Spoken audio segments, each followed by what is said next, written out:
नमस्कार दोस्तों, स्वागत आपका एक और नई वीडियो में। बात करेंगे कच्चे कर्मचारी जॉब सुरक्षा के बारे में।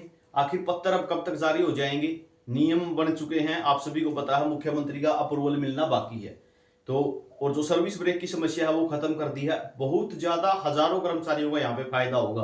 किस तरीके से फायदा होगा इसके बारे में भी बात करेंगे और पत्र कितना जल्दी मिल सकते हैं इसके बारे में भी चर्चा करेंगे। तो सबसे पहले तो बात कर लेते हैं। यहाँ पे आप देख सकते हैं जो ये लागू किया गया नियम, मुझे ये बहुत अच्छा लगा। अगर एक से ज्यादा विभागों में काम किया है तो यूं गणना होगी। ठीक है, ये नियम मुझे बहुत अच्छा लगा। यानी जो 240 दिन, सच बताऊं तो जो कर्मचारी बीच में 6 महीने का ब्रेक लिए हुए था, ठीक है, जिसका 6 महीने का ब्रेक था या 7 महीने का था या 1 साल का ब्रेक था, ठीक है, उसको 1% भी उम्मीद नहीं थी कि उसको जॉब सुरक्षा मिलेगी। यानी किसी ने 3 साल काम कर लिया, ठीक है, बीच में वो 1 साल के लिए हटा दिया, अब फिर वो 3-4 साल से लगा हुआ है। तो इस 1 साल की वजह से जो ये गैप था, ये सर्विस जो ब्रेक था, इसकी वजह से उसे 1% भी उम्मीद नहीं थी कि वो जॉब सिक्योरिटी में आएगा। लेकिन ये जो नियम के हिसाब से जो नया मामला आया है, इस हिसाब से बहुत अच्छा होगा। जो 1.20 लाख कर्मचारियों को जॉब सिक्योरिटी देने की बात कही जा रही है, सभी कर्मचारी एक ही बात कह रहे थे कि ये सिर्फ अफवाह उड़ी हुई है, इतने कर्मचारी तो होंगे नहीं किसी हाल में भी।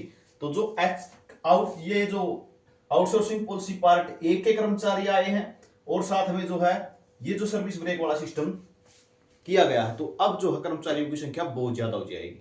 ठीक है, 1,20,000 तो शायद ना हो, लेकिन बहुत ज्यादा हो जाएगी।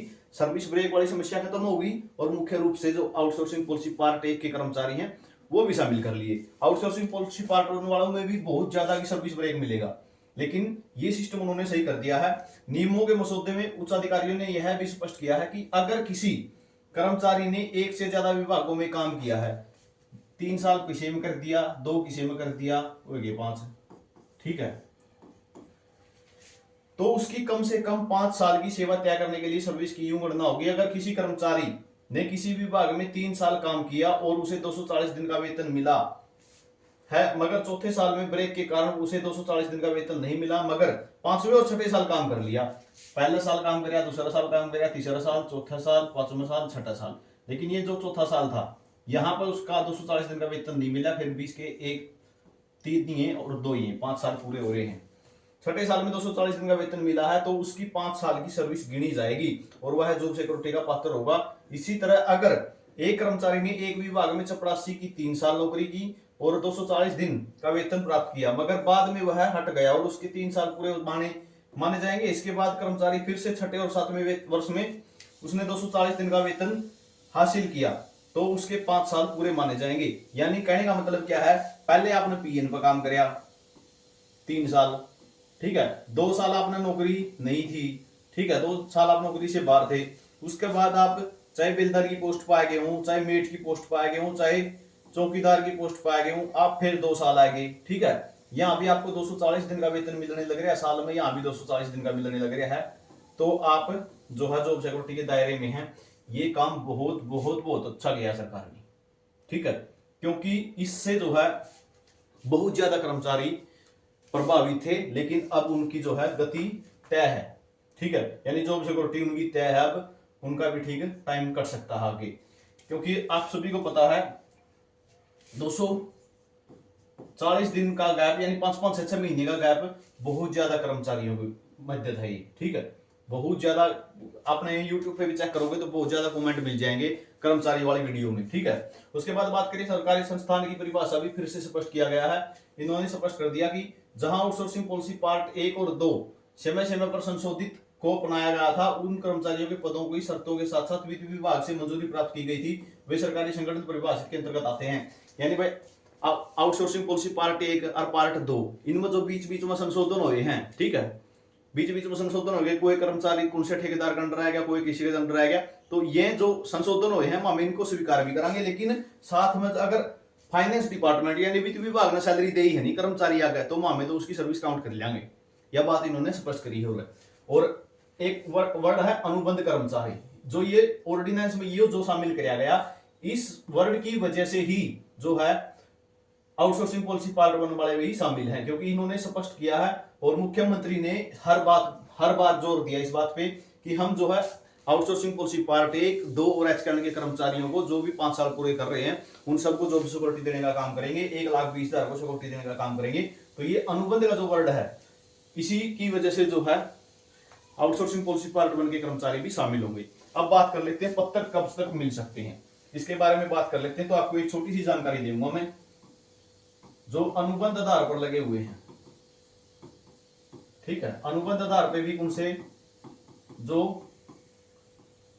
पार्ट 2 के हैं, ठीक है, बहुत से डिपार्टमेंटल कर्मचारी हैं जो आउटसोर्सिंग पॉलिसी पार्ट 2 पर लगे हुए हैं, लेकिन एचकेआरएन में अभी तक पोर्ट नहीं है, ठीक है, एचकेआरएन में पोर्ट नहीं किए गए, ठीक है, वो जॉब सिक्योरिटी में तो आ ही रहे हैं। तो उनके लिए 2-3 दिन पहले ही 3 महीने की एक्सटेंशन मिली है। सिर्फ कितने दिन की दी है? 3 महीने की, ताकि तब तक उनको क्या है, जॉब सिक्योरिटी में शामिल कर लिया जाए, ठीक है, ताकि तब तक उनको जॉब सिक्योरिटी में शामिल कर लिया जाए। तो इनकी एक्सटेंशन 3 महीने की ही हुई है अब, और उम्मीद यही है कि जल्दी से जल्दी अब जो है आपको जॉब सुरक्षा देने का काम किया जाएगा अब तो, ठीक है। क्यों? नियम भी बन चुके हैं, चीफ सेक्रेटरी की तरफ से आदेश भी हो चुके हैं, और नियमों पे जो है फाइनल सीएम साहब की मोहर लगनी बाकी है।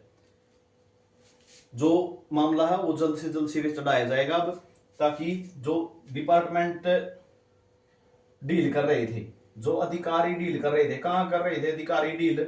मुख्य रूप से वही बात बोल रहे थे कि पार्ट 1 के कर्मचारियों के लिए तो ऑर्डिनेंस में कुछ है ही नहीं, तो हम इनको जॉब सुरक्षा कैसे दे दें? पार्ट 1 का तो जिक्र ही नहीं किया गया है ऑर्डिनेंस में। हालांकि अनुबंध कर्मचारी लिखा गया था, लेकिन अधिकारी सिर्फ इसी बात पे अड़े हुए थे। बहुत से डिपार्टमेंट काम भी कर रहे थे। देखो, हम सभी को वही बात है, एक तराजू में नहीं तोल सकते। कुछ डिपार्टमेंट काम भी कर रहे थे इसके ऊपर, लेकिन बहुत से डिपार्टमेंट ऐसे थे जिन्होंने कोई पत्र जारी नहीं किया, जैसे डिपार्टमेंट का नाम तो नहीं लूंगा। तो कुछ डिपार्टमेंट ऐसे थे जिन्होंने बिल्कुल भी काम शुरू नहीं किया। तो अब जो है ये जो समस्या थी इसको भी खत्म कर दिया है, और सीएम साहब के बयान आपने सुना होगा, उन्होंने भी क्लियर कहा है कि अधिकारी जो है इसमें अड़ंगा अड़ा रहे थे, लेकिन अब वो दूर हो जाएगा, क्योंकि हमने जो नियम बनाए हैं उसको अप्रूवल मिलने के बाद सभी को आदेश कर दिए जाएंगे, और जॉब सिक्योरिटी देने का काम जल्द से जल्द हो जाएगा। तो जो 3 महीने के लिए मैं आपको बता रहा हूँ वो इसी कारण से बता रहा हूँ, क्योंकि आउटसोर्सिंग वालों का जो आउटसोर्सिंग पॉलिसी में लगे हुए हैं और एचकेआरएन में नहीं है, तो उनको 3 महीने की एक्सटेंशन की गई है, ताकि इनको तब तक जॉब सिक्योरिटी मिल जाए। तो सभी को जल्द ही जॉब सिक्योरिटी मिलने वाली है। इसी उम्मीद के साथ जो है वीडियो दी एंड करते हैं, और चैनल पर नए हैं तो चैनल को सब्सक्राइब जरूर करना। जॉब सिक्योरिटी के दायरे में आ रहे हैं तो अपना व्हाट्सएप ग्रुप है, लिंक डिस्क्रिप्शन में दिया हुआ है।